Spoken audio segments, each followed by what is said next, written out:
Right. I'm off to deal with the fate of the planet. Be gentle with them. Oh, you know me, Mark.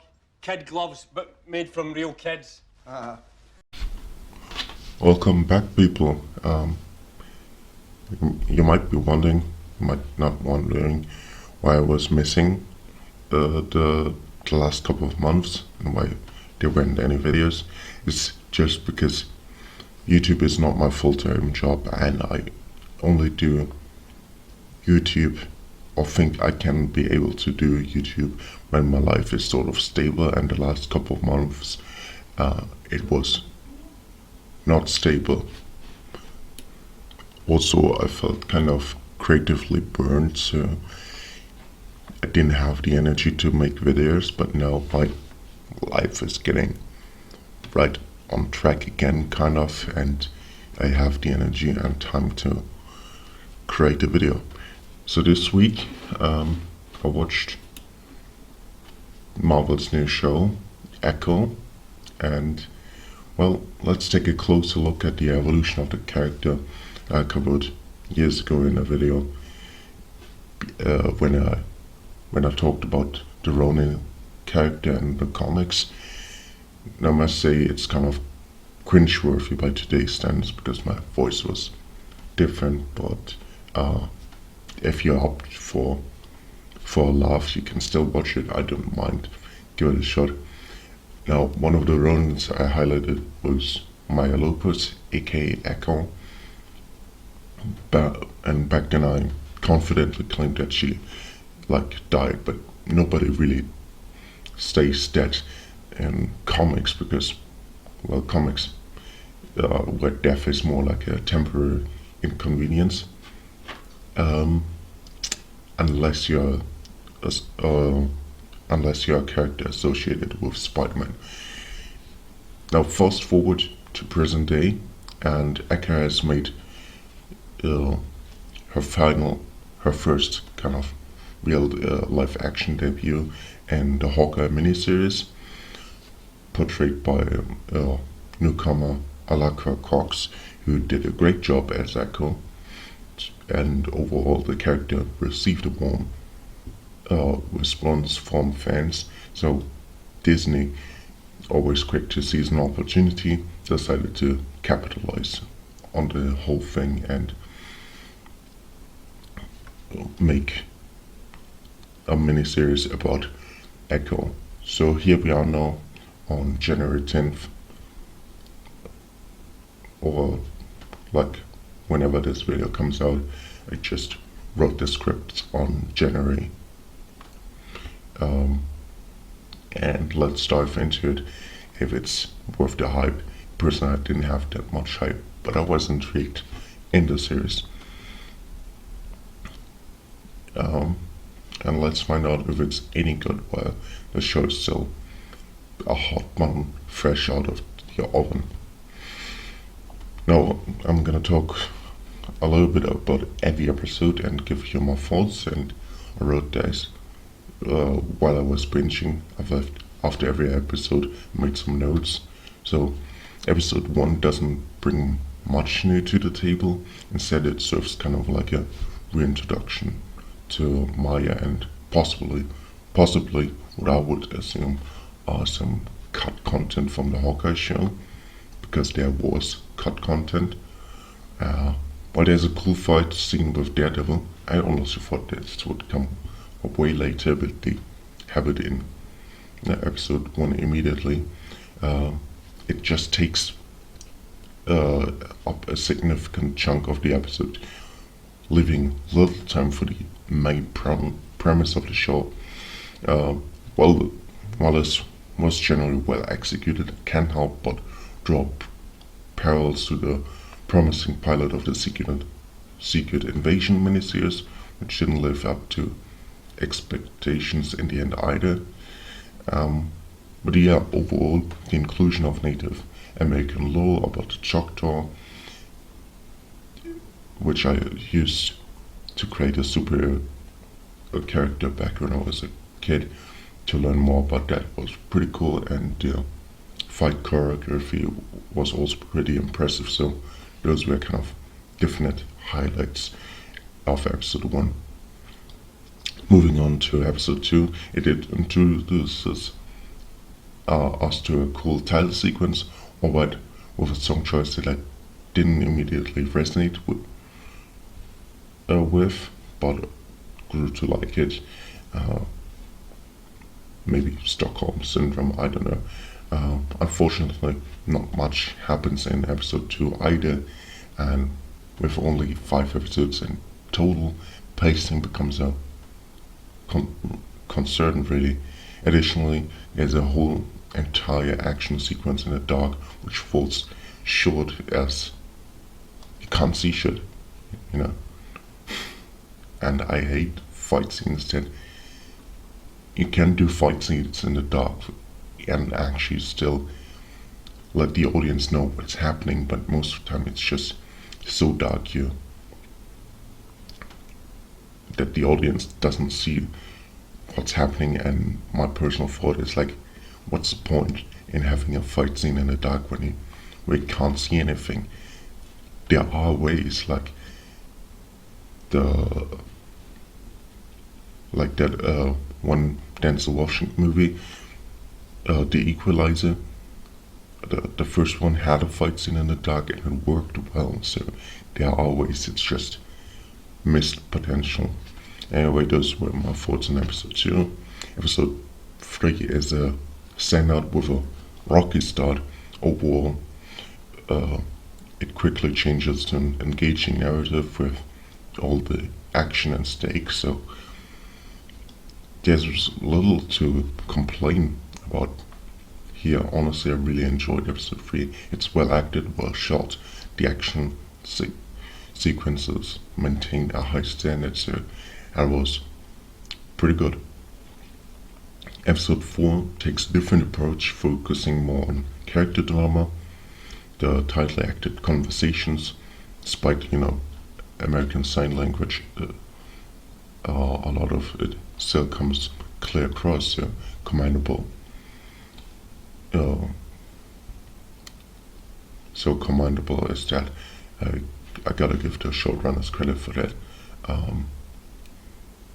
But the episode 4 is also the penultimate episode, so it's somewhat disappointing because despite the strong character scenes, the overall story direction remains unclear, leaving me and possibly other viewers in the dark about the series' trajectory and what's the point even of giving Echo a miniseries if it doesn't really explore her. I know there's an arc introduced for Echo, but I come to that with my overall thoughts. Now onto the final episode, episode 5. It just under-delivers, despite commendable aspects like the music and acting again. I really like, but the major issue just lies in the lack of characters and plot development. Every character you see just stays in this flat characterization that they were introduced, and there's nothing to build on, really. Maya's arc, something crucial that should be crucial to the series, is introduced in episode 4 and hastily concluded in episode 5, so you don't feel like it's a season final or that it gives some kind of closure, leaving resolutions undercooked and making it a challenge to invest in the characters or the stakes because it's all so flat. I think it's a missed opportunity for a satisfying conclusion. Now to my overall thoughts. The showrunners faced a tough challenge with the limited numbers of episodes, hindering the development of characters in the miniseries, with the exception of Maya and Kingpin, who we have already got to know in previous iterations. The rest of the cast doesn't quite transcend the introductory characterization, something I said a couple of minutes ago, but I want to emphasize it again. To keep it concise, I have said it in the past that before Disney, Marvel's, the Netflix era shows struggled with pacing, often dragging out narratives over 10 episodes, leading to my personal occasional floods of boredom, I would say, or sprints of boredom. Conversely, Disney shows seem to rush through their plots. In this case, it's a bit of both, as aside from episode 3 and 4, which I think are good, everything just drags kind of before, and episode 5 rushes through things, and in this case, it sometimes feel hurried, while others meander with only a semblance of a plot, really. Despite my critique here, there are aspects of the show that I generally appreciate. Like I said, the action itself, the character drama, the character-heavy scenes, and dialogue I quite enjoyed, and the music choices, the fact that we're getting that the showrunners really try to get into the culture of the Choctaw Native Americans and explain their community and all. I think that's great, you know. And on the topic of the character's powers, I'm not entirely sold. So for the show, they gave her new powers, and I don't really think it fits kind of in the Marvel television. Now, see, in the comics, Maya possesses skills that she can echo her opponents and movements and stuff, which I wouldn't say are really superpowers, because it's still in this kind of street level area, same as Daredevil. So I didn't think it was necessary to give her new powers, because the thing that the show has over the comics is that I like her Cox. She's brilliant as Maya. She's both deaf and she has a prosthetic leg, and it's inspiring to see an actress who can embody the character without relying on the superhuman abilities. And I think it sends a positive message to children and individuals with disabilities, because there's a woman who's both deaf and has a prosthetic leg, and she still goes around, can do all the action scenes, kick ass, and at the same time still portray emotions. Just how she commutes it is different, and I think this is all great. And so the inclusion of these new powers in the show tied to her ancestral abilities seems somewhat forced, in my opinion. It's worth noting that many Native American superheroes and comics often fall back on this ancestral power or great spirit tropes, which, while common in the medium, can be somewhat cliched. And one thing that I really love is that Echo in the comics stands out by not being defined solely by her heritage for her abilities. So what I mean is that her echoing others is not tied to her being Native American, and here it's directly tied to her heritage. And I think that's, I don't know, hinders, because there's a concern, at least for me, that the show might unintentionally convey the message that our heritage defines us entirely, overlooking the potential for individual growth. While heritage can be celebrated, it's kind of essential for me to acknowledge that we can be more than just the sum of our roots. And I think this show is kind of saying you're defined by your heritage, because all these things play into you, and there's nothing more to it. But again, I don't want to be disingenuous, and I don't want to say that's the showrunner's definitive motive of doing this.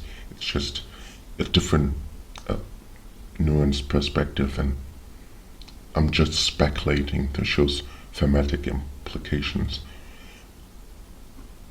that are worth considering, in my opinion. Overall, I give it like a 6.5 because visually it's nice, the music is nice, all the exploration in the little time of Native American people is kind of nice.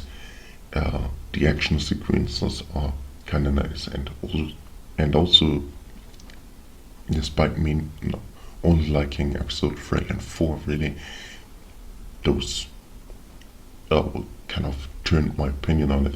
I wouldn't say it's like the best show ever, but I would definitely give it a strong 6, because